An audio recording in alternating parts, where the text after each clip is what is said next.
Welcome back, family.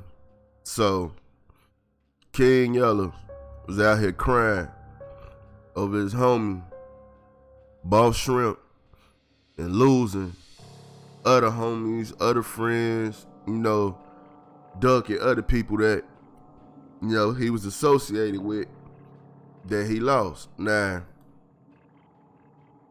this is the whole thing about it, right? And I'm gonna keep it real with y'all. Ain't nothing wrong with crying over your dead homies you was close with, had relationships with, or whatever, right? Ain't nothing wrong with that. But if you decide that this is what you gonna do, be ready to take some backlash when you out here preaching this demon time, this drill, this culture, this you the ops, you know what I'm saying? When you preaching that and then you do this, you get a backlash. So just like I told Butter, you know what I'm saying? You doing that, it's time for you to go. Time for you to leave. It's time for you to exit. See, that's what I was talking about with King Yella. But see, I'm going to go ahead and tell y'all the truth, right? Now I'm going to keep it real, child. Way before, YouTube and all that stuff got popular, right? King Yella was shorty and King Yella was in the streets. People was terrified of King Yella. You know what I'm saying? It wasn't no such thing as no, internet clout or none of that. Like, y'all got to remember, think about the time when Soulja Boy first came to the internet, right?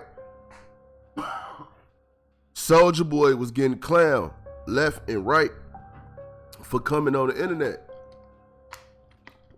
Every rapper was clowning him. Every rapper, I'd never be on the internet. I'd never do this. I'd never do that. I'd never be on YouTube. Soulja Boy was getting clowned. Right? When King Yella, before he was even on that DVD in Chicago, King Yella had a name already. His name was already established. He was already known not to be played with. He was already known to be a street dude, a street cat. Wasn't no internet clout to get. His name was ringing in the streets already before any of that came along, right? Then, when the world first get a chance to see King Yella, it was on that Hood to Hood DVD. But if you was in Chicago, you already knew about 73rd and 8th. You already knew King Yella wasn't nothing to play with, right? Now, this what happened. King Yella, whether him and Duck was supposed to do some music together, exchange versus whatever, however it went. He go over there with them. Now, this is the thing. Ain't nothing wrong with going over there, doing music, being on the feature too, this, that, and the third. Ain't nothing wrong with that. But when you go over there and you take upon a beef that ain't had nothing to do with you, ain't had nothing to do with your block, or nothing like that, that's looked at like you up with that. See, and King Yella, when he started out in the era that he came up in, it was still a little bit of the structure left. It was still structurized. You see what I'm saying? But when he got over there, now him being with Duck was cool, right? Or whatever. The reason is, Duck wasn't doing the crazy, stupid stuff that Lil J and Butter was doing. So, when King Yella went over there, King Yella fall and roll up under Lil J and move it around with him and Butter, like what they doing is okay when he know the stuff they was doing was wrong. Why? For clout. When King Yella could have had his own clout. But King Yella was rapping, and I guess maybe he felt like it wasn't taking off like that. I don't know. I can't speak for him. But what I'm saying is, as far as the streets in Chicago go, he had a name. King Yella had a name before Keith. That's what I'm trying to tell y'all. Like, bro, King Yella already had his name. He was already certified in the streets of Chicago. Period. He was already certified for stepping. He was already certified for riding for his block. He ain't need no more clout. You ain't, look, I ain't hear, I promise you, I swear to God, I didn't hear Goofy being associated with King Yella name until he went over there and started hanging with Lil J now. Like I said, with Duck, it was different because Duck wasn't on that type of time. Duck wasn't doing the stuff. Duck had, he had grew past the I'm doing stupid stuff and all that. He like, nah, I'm really trying to make this music, get my mama up out of here, get my kids up out of here, that type of time.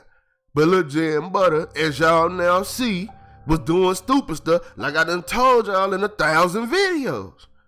What did I tell y'all? Well, why the guys ain't supporting Lil J when he was in jail? Because at the time he wasn't messing with the guy. Like, see, one day y'all gonna learn to listen to Buddha. Y'all gonna learn. But anyway, so when you cry for the internet, it make it look like, okay, you not as savage as you saying you are. You not as savage as you trying to portray yourself to be.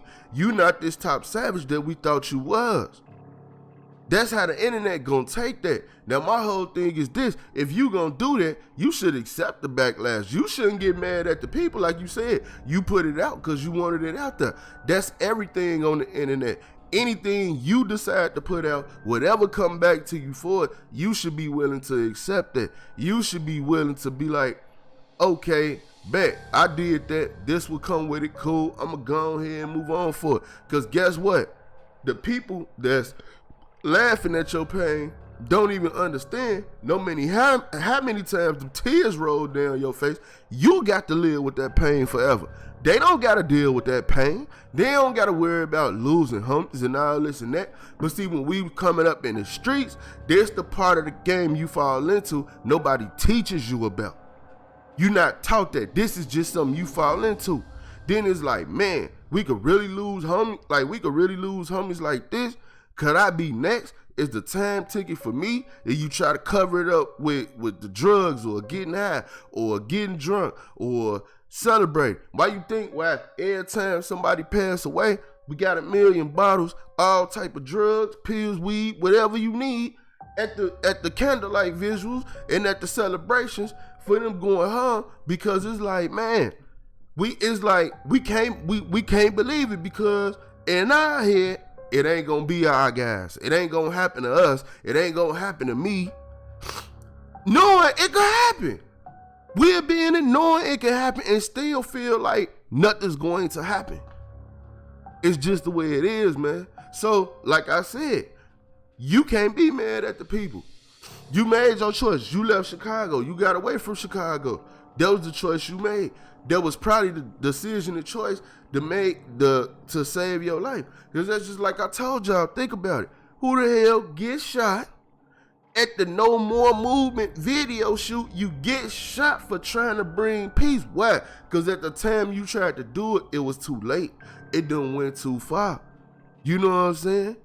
And yeah, you got OGs like Bodil and all them. They be like, yeah, that's a good thing. Like, that's Bodil been trying to do that for years. But at the same time, the understanding, the respect of it. How I'ma tell you to chill and then this side come blow down on you? How I'ma tell that side to chill and then y'all go blow down on them? Ain't no peace in this. These wars done went on forever. But when you decide to go to another block and take up they war, take up they beefs, and this they ops on records, knowing it ain't right, knowing it ain't how it's supposed to go, you don't decide when it ends. You don't decide when it ends. You can't. Nobody decide when these wars end. You know how most of these wars end or spruce off into new wars and stuff like that? Because everybody from one of those sides is damn near gone. Or they damn near moved out or they hood done got renovated. That's the only thing that stopped wars in Chicago. Other than that, no rally, no protest, no none of that will ever stop a war in Chicago. It never has. Marching, I don't care how many times you march. I don't care how many times you protest. I don't care who you talk to. Nothing stops the war. Nothing. It's been peace treaties and then somebody get hot, tweak out, go shoot somebody by mistake, shoot somebody by accident, the war right back on. And it's right back on. What's the point of even, you know what I'm saying? Like I said, having a reaction to people that's laughing at you crying when you already knew that that's what they was gonna do.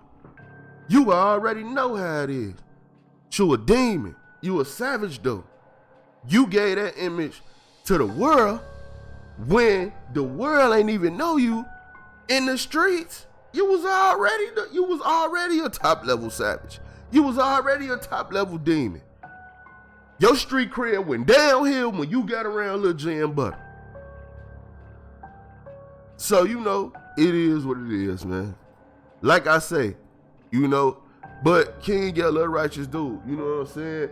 He be saying R.I.P. to the ops, you know what I'm saying? He get everybody they flowers and they respect when they pass, you know what I'm saying? But just because you doing that, you can't expect other people to do that. You can't expect other people to feel how you feel. I understand it.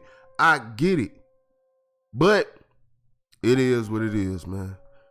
Y'all get in the comment section, man. Let me know what y'all think about this situation. Your boy Buddha, I'm out.